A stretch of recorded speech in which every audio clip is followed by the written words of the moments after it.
Okay, good morning, my dear students. Uh, we have discussed about much more thing in this topic. Some of the remaining things are here. Among them, properties of gravitational force is here. I am going to discuss it first. It is weakest force in our nature. It means what? This force is very weak in nature. के छ यो gravitational force भनेको एकदम कम हुन्छ, एकदम के हुन्छ, कम हुन्छ. सबभन्दा कम हुने भनेको यही हो, विकेस्ट फोर्स है. सबभन्दा अब्बल फोर्स भन्छ हामी, कमजोर फोर्स भन्छ जसलाई. त्यो फोर्स भनेको के हो त? यो gravitational force. Second one is it is always attractive in nature. यो फोर्स जहिले पनि एट्र्याक्टिभ नेचरको हुन्छ. कस्तो नेचरको हुन्छ? एट्र्याक्टिभ नेचरको छ. अब यहाँ के छ, हाम्रो जति पनि युनिभर्समा अब्जेक्ट्सहरू छ त्यो एकअर्काले के गरिरहेछ, एकअर्कालाई तानिरहेको छ. It means each and every object in our universe attracting each other continuously. Okay, के छ, एकअर्कालाई लगातार रूपले तानिरहेको छ. That's why it is attractive in nature. Okay, it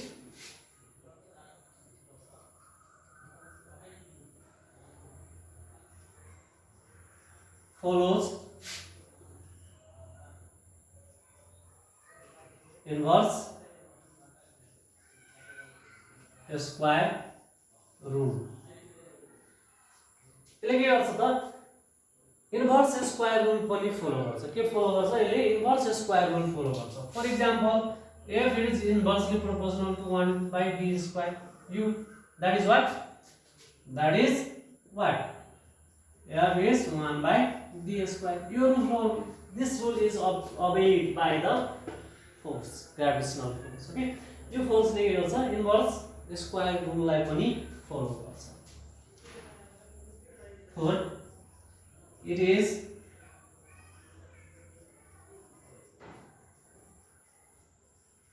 independent to shape, size and nature of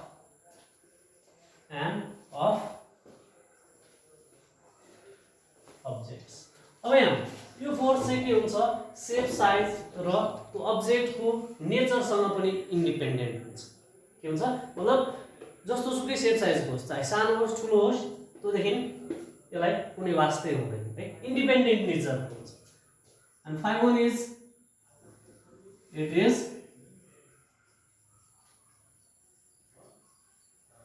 independent to the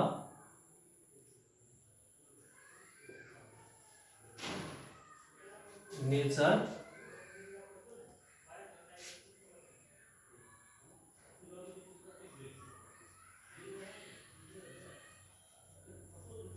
of the medium between them. के छ? अब दुईटा मासेसहरु छ, मानौ दुईटा अब्जेक्ट्सहरु छ है. कतिवटा अब्जेक्ट, मानौ यो दुईटा अब्जेक्ट छ, यो अब्जेक्ट ए छ, अब्जेक्ट बी छ. अब यो दुईटैको बीचमा हैन कस्तो किसिमको यो मिडियम छ, मिडियमसँग पनि के हुन्छ, यिनीहरु इन्डिपेन्डेन्ट हुन्छ. अब यो मीन्स यो नेचरहरुको जुन छ यो के छ, यो मिडियमको कस्तो नेचर छ, त्यो नेचरसँग पनि के हुन्छ, इन्डिपेन्डेन्ट छ. All these are the what? Effects of gravitational force. Oh, sorry, properties of gravitational force.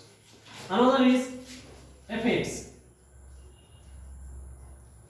Effects of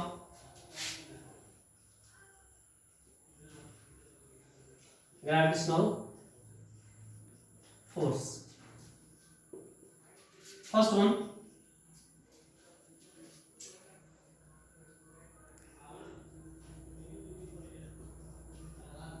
periodic motion of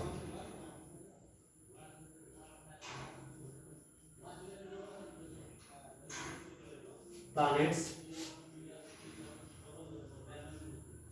around the sun in its fixed orbit. के छ जुन रेगुलर हामी मोसन हेर्छौं प्लानेट्सहरुको जुन सनको वरपर जुन घुम्ने काम गर्छ जुन रेभोल्युसन गर्छ त्यो कुन फोर्सको कारणले गर्दाखेरि हुन्छ त यो ग्रेभिटेशनल फोर्सको कारणले गर्दाखेरि another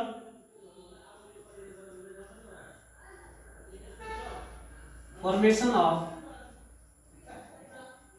tides in the sea or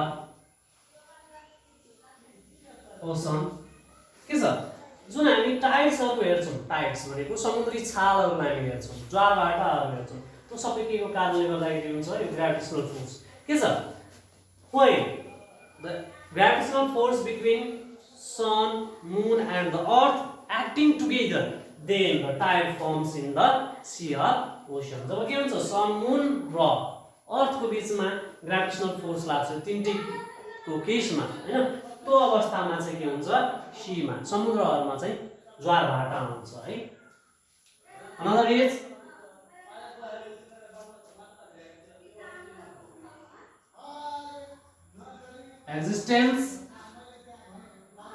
existence of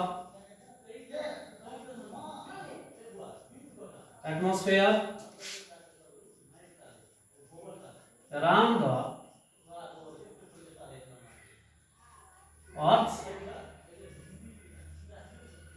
के छ अर्थ को वरपर जुन के छ एटमोस्फियर छ त्यो एटमोस्फियर पनि के कारणले लाग्छ त ग्रेभिटेशनल फोर्स को कारणले गर्दाखेरि यो ग्रेभिटेशनल फोर्स यो अर्थ हो अब यहाँ एटमोस्फियर छ भने हैन this is also a kind of gravitational force but it is respected it is considered it is in the form of what it is in the form of a planet and the object near it so it is said to be a gravity also के छ यो atmosphere के छ अर्थ को वरपर छ atmosphere र अर्थ को बीचमा जुन लाग्ने फोर्स छ त्यसलाई पनि हामी ग्रेभिटेशनलै भन्छौं तर यो के छ त अर्थ को केसमा कुनै पनि प्लानेट र त्यसको वरपर रहेको अब्जेक्ट को केसमा छ भने हैन त्यसलाई हामी के भन्छौं त ग्राभिटी है त्यही कुरो हो यो हाम्रो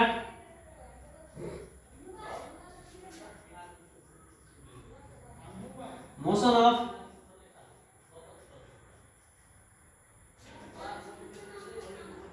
satellite around the planets is also the effects of gravitational force यो पनि के को इफेक्ट हो त ग्रेभिटेशनल फोर्स को इफेक्ट छ है बुझ्यो त अब हामी लेख्छौं application of okay and application final one is application of gravitational force of Newton's and final one is the application of